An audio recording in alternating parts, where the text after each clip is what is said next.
Cristianismo e ciência moderna serão incompatíveis? E se dissesse que talvez ateísmo e ciência são incompatíveis? Ficarias surpreendido? Pode ser-se um cientista e ser-se cristão? Pois o nosso convidado de hoje para discutir ciência e cristianismo é o Nuno Calainho. Ele é um neurocientista e também um cristão. O meu nome é Henrique Ferreira e esta é a 5ª edição do Razoavelmente. Muito bem, hoje estamos aqui para discutir ciência e cristianismo e trouxemos então um cientista e penso que uma das questões que as pessoas que estão a ouvir o podcast vão ter neste momento é se existe esta tensão, esta suposta tensão entre a ciência e o cristianismo, especialmente na vida do Nuno, que é o nosso convidado de hoje. Portanto, Nuno, antes de mais, obrigado por estares aqui. Obrigado pelo convite. Eu gostava de começar por perguntar se na tua vida tu sentes alguma incompatibilidade ou tensão entre a ciência, que é a tua profissão e também a tua paixão de uso, e o cristianismo, que é algo que é essencial também na tua vida e na tua identidade. Certo. Bem, incompatibilidade? Não encontro nenhuma incompatibilidade. Porque se eu encontrasse, imagino que teria que desistir de uma das duas coisas. Ou deixaria de ser cristão ou deixaria de ser cientista.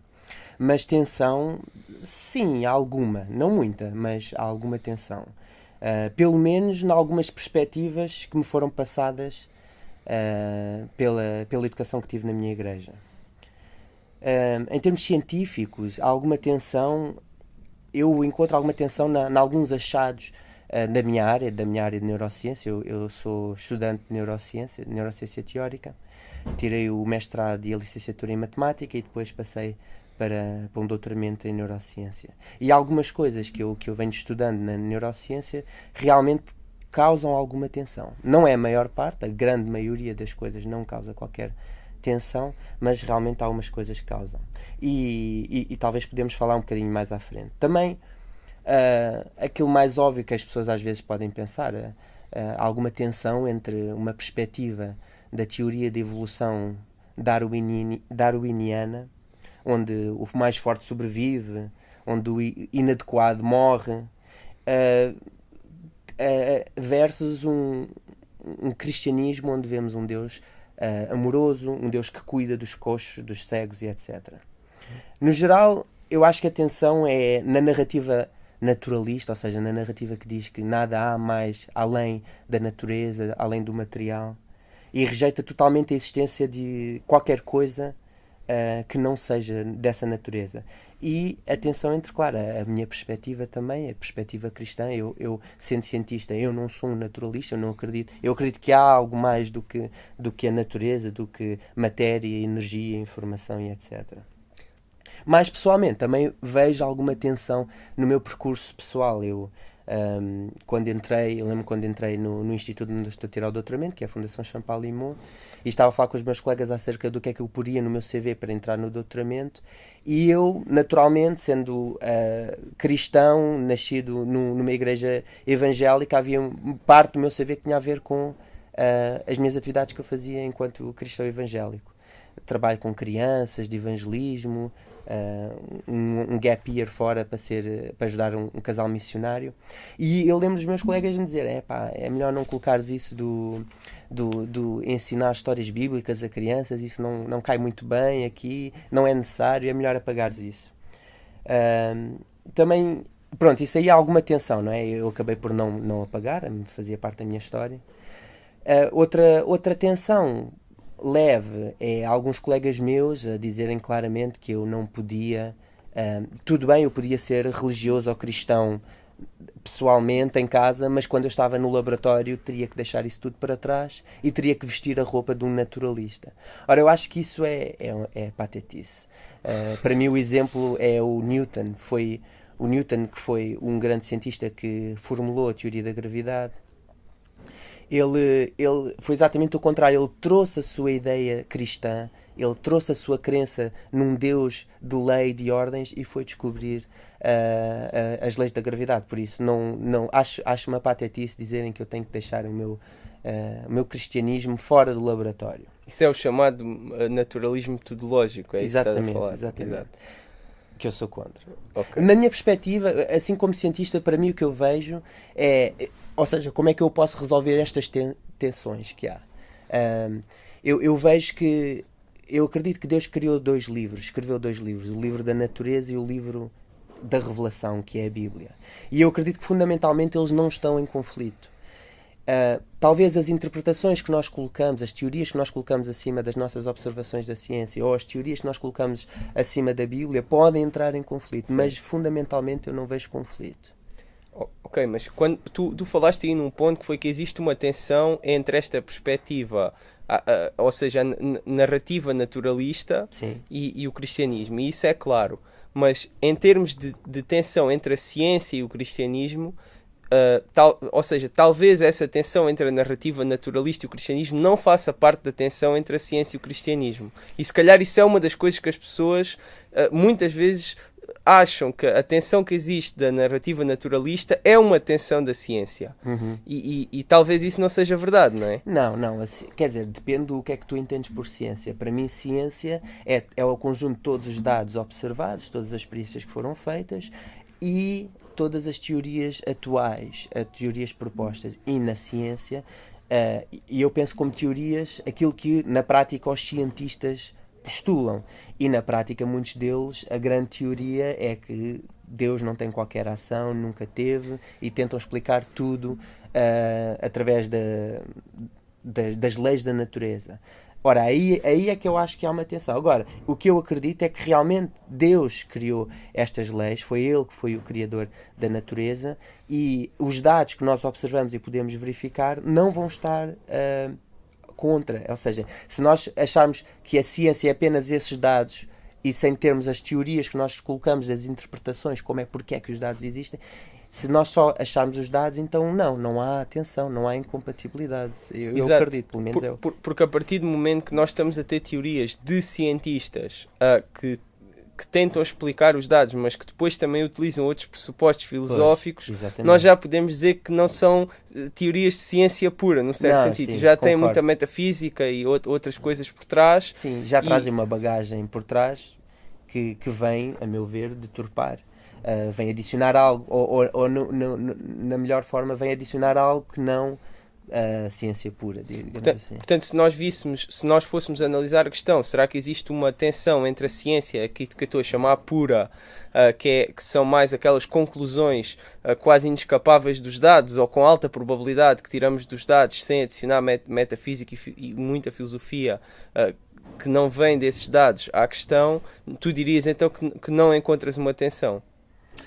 Bem, eu acho que, lá está, quando falas de probabilidades, eu acho que mesmo assim alguém pode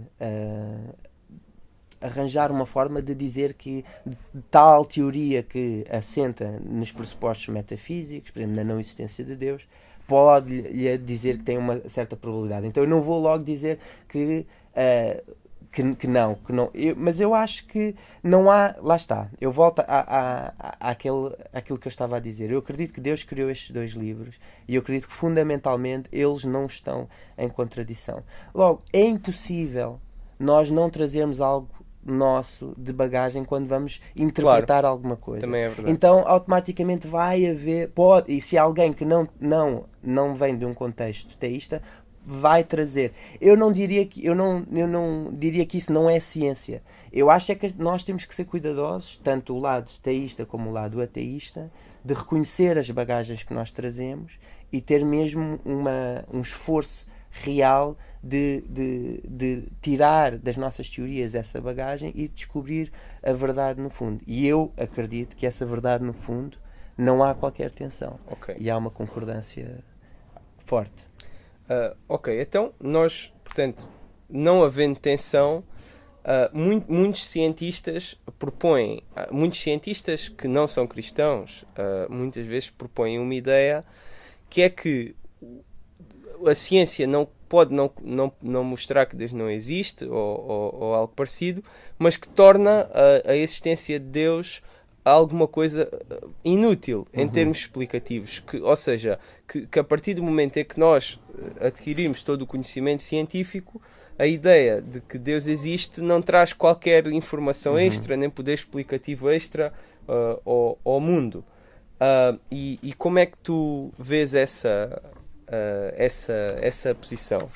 Eu vejo essa posição, para mim, o que as pessoas falam é, à medida que a ciência avança, Deus tem menos espaço. Exato. E vai-se retraindo. Há realmente deuses que é assim, por exemplo. Houve uma altura na humanidade que os trovões eram totalmente incompreendidos, porque é que havia as trovoadas. Então uma das teorias propostas era que os deuses estavam zangados.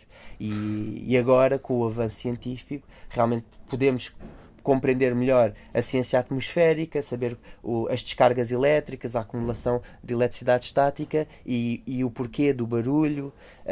E então deixa de haver realmente esse espaço para esses deuses. E eu aí concordo que, à medida que a ciência avança, há menos espaço para esse tipo de Deus. Mas só que o Deus cristão não é esse tipo de Deus. É um Deus... ele não está lá para explicar aquilo que nós não compreendemos. Aliás, os cristãos, mesmo aquilo que nós compreendemos, nós vemos a mão de Deus. Não é por acaso que nós, como cristãos, achamos que Deus tanto é o Criador como o sustentador. Ou seja, não é porque nós agora sabemos descrever a lei da gravidade, porque é que um planeta é atraído por outro, que nós dizemos que agora Deus não tem nada a ver com isso. Não. Nós acreditamos que Deus tem tudo a ver com isso. Não estou a dizer que Deus está lá a empurrar o planeta. Nada disso. De forma sobrenatural. Não estou a falar nada disso. Mas estou a falar que é um Deus que criou as leis físicas que o regem, que mantém essas leis físicas também que regem esses movimentos. Mas haverá talvez aqui um conjunto de coisas que Deus explica e que talvez a ciência nem sequer esteja no trabalho de explicar. Eu vou pegar aqui, por exemplo, numa citação do Stephen Hawking, que diz: antes de nós conhecermos a ciência é natural acharmos que Deus criou o universo, mas agora a ciência oferece uma explicação mais convincente. E aqui a questão das origens, por exemplo, que tem sido também aqui abordada no podcast, é uma questão que talvez nem sequer faça sentido achar que a ciência pode responder ultimamente, porque é uma questão metafísica, não é? Mas estás a falar de que início? Do início da matéria ou do início da vida? Estou a falar do início de toda a existência que nós conhecemos, da causa última de tudo, não é? Sim. Da criação última, no sentido mais último. Ou seja, é importante também reconhecer os limites da ciência, e isso não é mandar a ciência abaixo, não é? Claro que não. Esta forma como o Stephen Hawking abordou a questão, em que temos a criação do universo e temos duas explicações, que é Deus ou a ciência, e enquanto a ciência não conseguir, então Deus é que vai estar a dar essa explicação, é uma ideia que não faz sentido, é uma postura que não faz sentido sobre este assunto, não é? Pois. Não, acho mesmo que não. Acho que, lá está, como eu disse, o Deus bíblico não é um Deus das lacunas. Exato. Eu penso que o que a ciência nos pode dizer muitas vezes é como as coisas acontecem. E talvez Deus possa nos dar a resposta do porquê que as coisas acontecem. Por exemplo, um professor de matemática que eu admiro muito, que é o John Lennox, ele dá uma analogia que eu gosto, que ele diz que quando vemos água a ser fervida numa chaleira, a ciência diz-nos porque é que a água está a ferver, que a energia elétrica é transformada em energia térmica, que isso faz com que as moléculas da água aumentem a sua velocidade e depois eventualmente vão passar um limite e a água entra em ebulição. E a ciência explica como. Como é que a água entra em fervedura estando dentro da chaleira? Mas não tendo essa explicação não é suficiente. Talvez precisamos saber porque é que a água está dentro da chaleira sequer. E talvez a resposta aí seja porque alguém quis beber um chá. Então aqui há uma resposta de propósito. E aqui eu vejo que a ciência e o cristianismo podem dar respostas complementares de como é que Deus fez, por exemplo, ou como é que as coisas acontecem e de porquê é que as coisas acontecem, porque é que Deus criou o mundo. E isso nós podemos ver na Bíblia, podemos ver o motivo de Deus ter criado. E eu não acho que, ao nós descobrirmos os mecanismos que a ciência, ao termos a ciência a explicar-nos os mecanismos que algo aconteça, isso tira de alguma forma o mistério de como Deus ter feito isso. Por exemplo, eu gosto de pensar que antigamente achava-se que era fantástico como é que um bebê formava os ossos dentro da barriga da mãe, que era de um corpo que não tem ossos, de repente algo físico e duro era feito. E a própria Bíblia diz quão maravilhoso é quando isso acontece. E hoje em dia a ciência vem explicar de algumas formas como é que isso acontece, que são células que se diferenciam e vão endurecer de alguma forma, e depois é todo um processo que eu próprio não compreendo, mas é maravilhoso. E eu vejo, não é porque a ciência agora me vem explicar como algo acontece em termos de mecanismo, que Deus ter o dedo nisso é totalmente posto de lado. Não, eu não acredito nisso. Eu acredito que a ciência e o cristianismo complementam-se e respondem a perguntas diferentes. Muito bem. Agora queria trocar aqui um bocadinho, após de termos abordado esta questão da possível tensão, abordar aqui um bocadinho mais em específico a tua área, né? Que acho que as pessoas estão curiosas em saber também o que é que, como neurocientista, tu achas sobre uma das questões que tem entrado nesta suposta tensão, uma questão mais específica, que é a questão de será que nós somos apenas matéria, não é? Uhum. E até isso que tu estavas a dizer, que a ciência, à medida que o tempo passa, vai substituindo explicações sobrenaturais. Na neurociência nós temos visto que há coisas que nós já conseguimos explicar como mecanismos do cérebro, não é? E há as pessoas que perguntam, será que um dia vamos conseguir explicar a consciência e por aí fora, e não vamos precisar de utilizar entidades mais não materiais como a alma, o espírito e etc.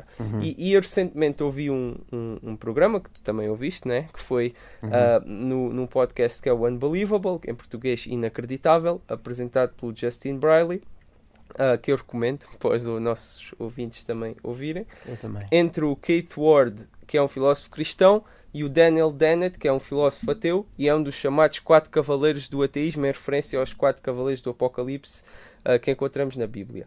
E o tema era: somos nós mais do que matéria.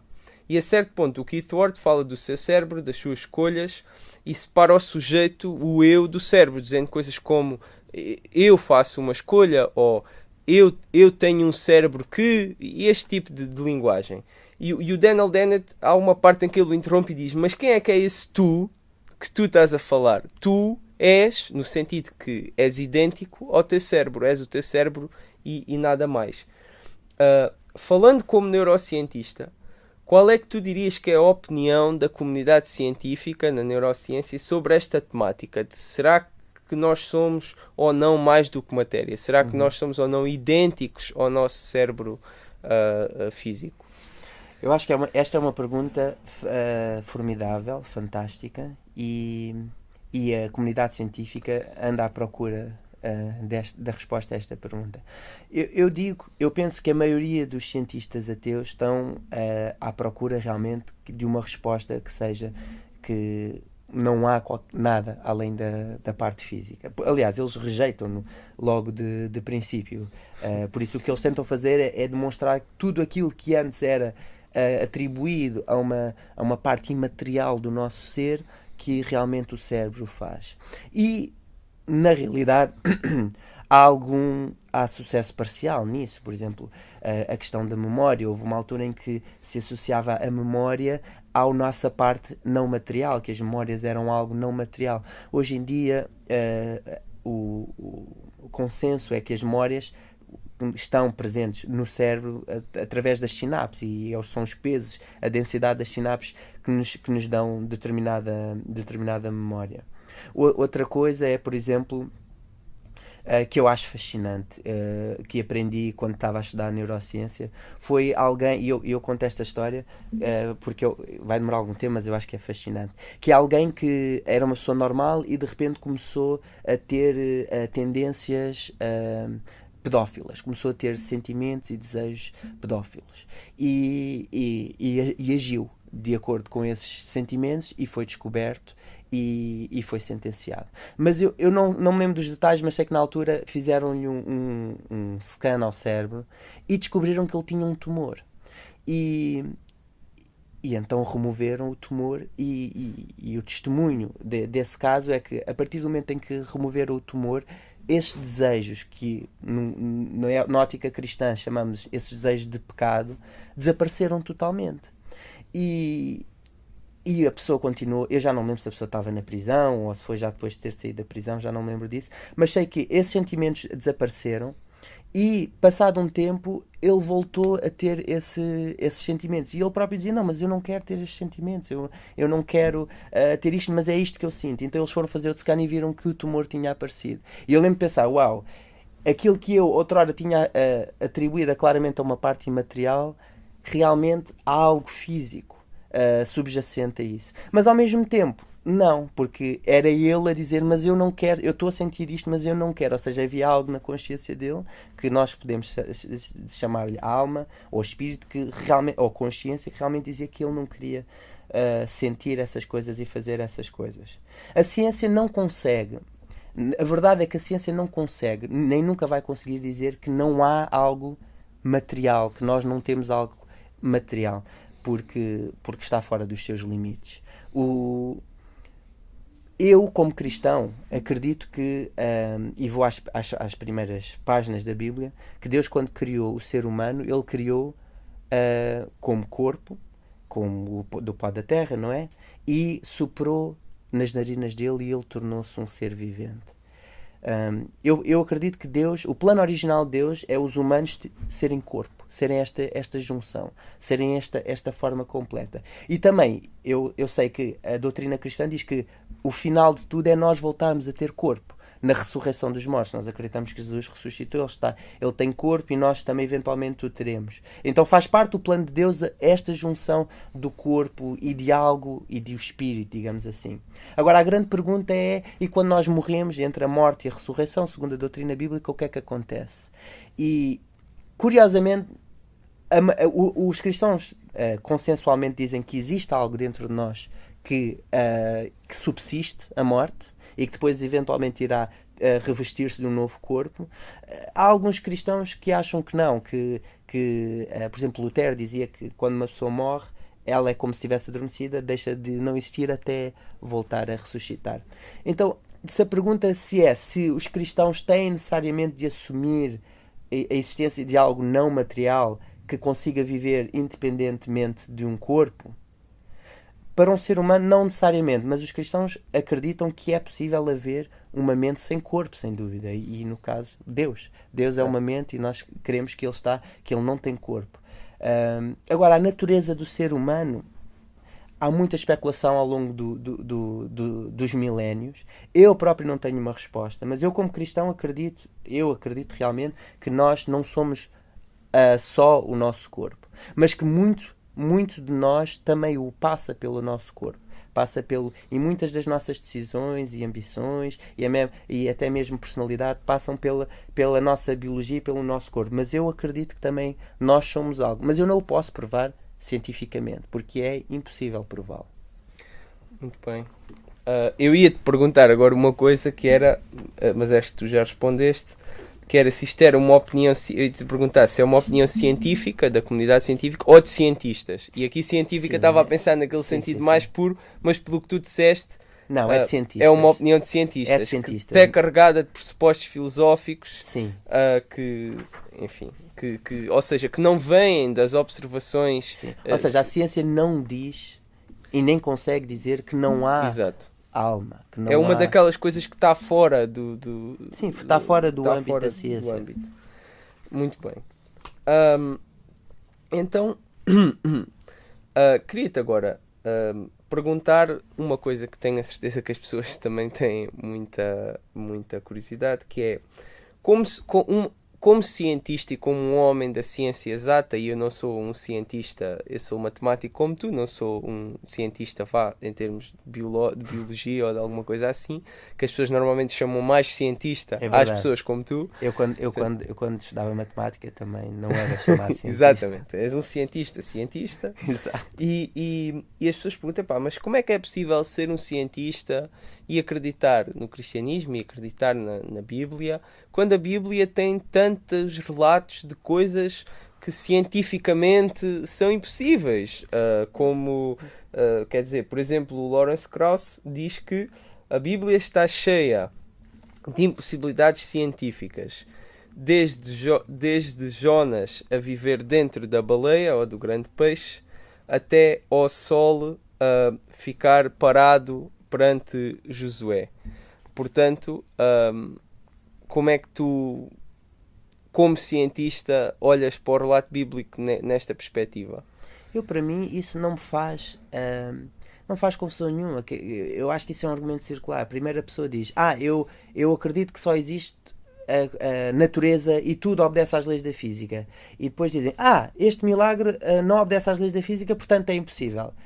Ok, segundo os teus pressupostos, que nada existe além da natureza e tudo segue as leis científicas, claro, então que é um contrassenso e não podes admitir milagres. Mas a partir do momento em que tu acreditas e faz parte de um pressuposto teu que Deus existe, deixa de fazer qualquer sentido tu achares que ele ficaria sujeito às leis da física. Quer dizer, foi ele que determinou as leis e ele pode, à sua vontade, determinar violá-las. Eu acredito que ele criou essas leis para essas leis estarem a ser seguidas 99,99999% das vezes.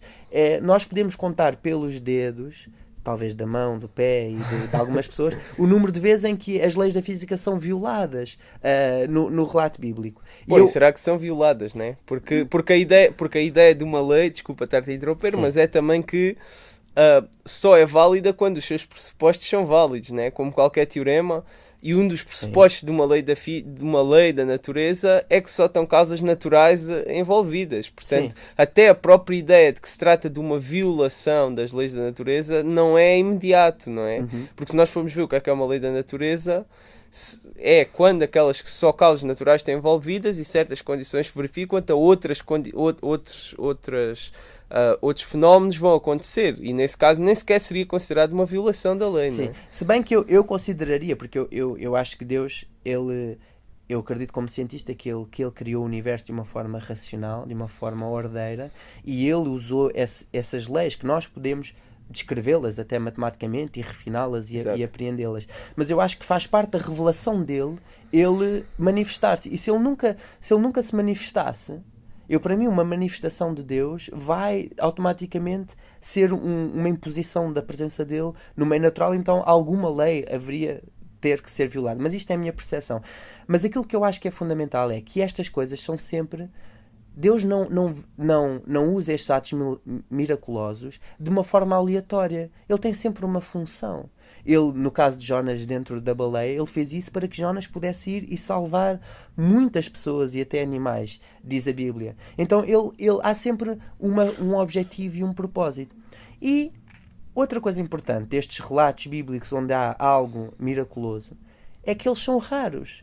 E são raros por natureza. Se nós fizermos uma média, cada pessoa, cada personagem bíblica viu no máximo dos máximos 2 milagres na sua vida, se contarmos todas as personagens do Antigo e do Novo Testamento. Ou seja, a Bíblia não diz que Deus está indiscriminadamente a disparar milagres de um lado para o outro, não. Tirando quando Jesus estava sobre a terra. Lá está, por isso é que eu falei sobre a média. Se fizermos a média das pessoas. Exato. Mas ele não está indiscriminadamente a lançar milagres. Ele tem sempre um propósito. E por isso eu acho que eu, como cristão e cientista, eu quando leio esses relatos bíblicos, eu não fico, eu como cientista eu não posso permitir isto. Bem, eu como cientista, isto só pode ser um milagre. É esta a minha conclusão. Eu como cientista olho para estes relatos e eu não acho que isto podia ter acontecido, como podia não ter acontecido. Não, isto não podia ter acontecido, mas aconteceu. Porque foi Deus que agiu com um propósito. Eu compreendo esse propósito. Depois há uma ou outra parte na Bíblia que eu realmente acho que é meio estranho, que pode haver alguma estranheza científica. E dou o exemplo de Jacó, quando ele estava a criar os rebanhos do sogro, e o próprio texto dá a entender que Deus nem teve muita mão, que ele conseguia que as crias das cabras e das ovelhas viessem com determinado fenotipo, determinadas riscas, por eles estarem a ver determinadas plantas, e isso para mim como cientista realmente levanta-me a sobrancelha, tipo, acho isto um bocado estranho. Mas lá está, aqui está o ponto fundamental, porque o próprio texto não diz que foi Deus a fazer isto, ou não aponta de uma forma clara, eu levanto a sobrancelha. Mas quando eu vejo que o próprio texto diz, ou aponta, que Deus realmente está a fazer este milagre com um propósito, com uma função, eu, como cientista e cristão, para mim faz todo o sentido que Deus haja assim. Quer dizer, se eu me pusesse nos pés dele, eu também iria querer agir de uma forma milagrosa para me revelar, para mostrar amor. Muito bem, olha, nós estamos muito adiantados no tempo e eu só quero fazer uma pergunta para terminar, que é, nós temos estado aqui o tempo todo a falar sobre tensões, mas eu gostava de levantar aqui uma ideia do filósofo Alvin Plantinga, que é um dos filósofos cristãos mais conhecidos do mundo e quase da história, que ele desenvolve a ideia, muito interessante na minha opinião, que superficialmente pode existir um conflito entre a ciência e o cristianismo, por estas razões todas que já falaste, mas que ao nível fundamental, não só como tu já disseste, não existe conflito, mas existe uma compatibilidade.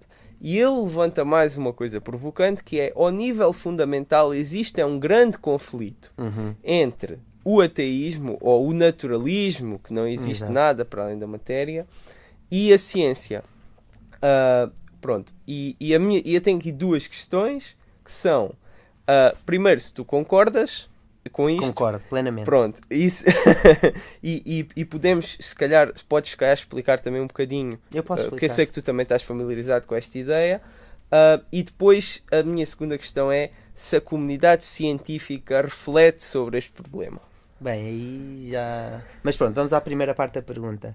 Ou seja, essa afirmação diz que aparentemente a ciência apoia mais, parece estar mais em concordância com o naturalismo e em discordância com o teísmo, mas quando vamos ver, fundamentalmente é o oposto. Descobrimos que na realidade ela está em concordância com o teísmo, com o cristianismo, podemos assim dizer mais especificamente, e há uma incompatibilidade com o naturalismo. Eu vejo isso, também para não me alongar muito, eu vejo isso fundamentalmente em duas partes. Eu acho que a ciência fundamentalmente é compatível com o cristianismo.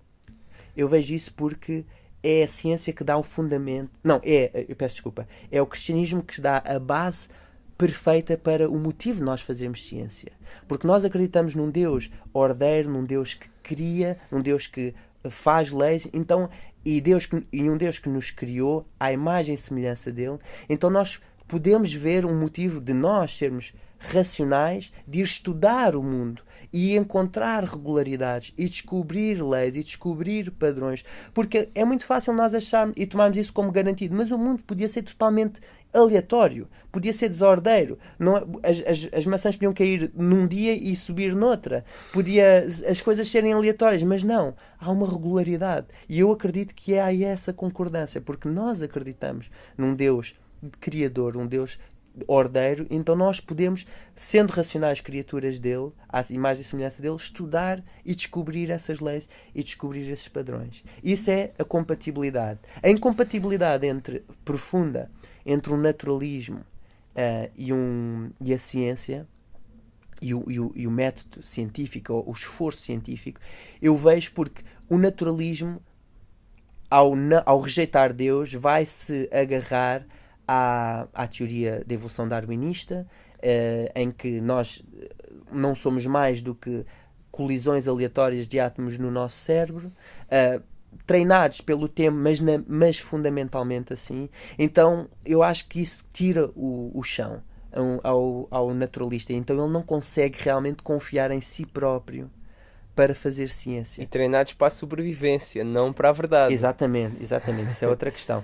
Ou seja, a teoria científica diz que, quanto muito, o produto da evolução deveria ser organismos totalmente bons no ato de sobreviver e de se reproduzir. Não necessariamente bons em descobrir a verdade das coisas. Então, o naturalista que rejeita Deus, ele se é coerente, ele vai ter que desconfiar ao máximo da sua razão, do seu cérebro, e então ele não vai poder realmente chegar a verdades, enquanto um cristão pode.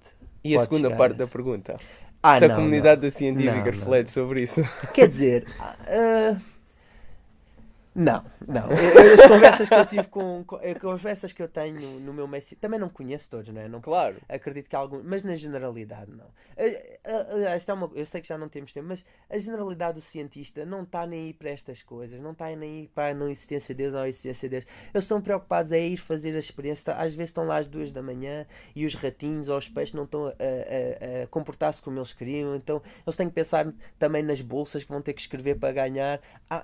É muito, os cientistas estão preocupados com muitas tarefas mundanas e técnicas do que às vezes as pessoas levam a crer, que estão a pensar na vida. Que é o homem super iluminado, Sim, mais pensativo é uma do que qualquer muito, outra pessoa. Exato, é uma coisa muito técnica. Por isso, não, a maior parte do tempo não se pensa sobre isto. Muito bem. Olha, foi fantástico falar contigo. Muito obrigado por teres vindo. Peço desculpa por termos demorado tanto tempo, mas acho que valeu a pena e acho que foi muito interessante. Espero que tenham gostado e até à próxima.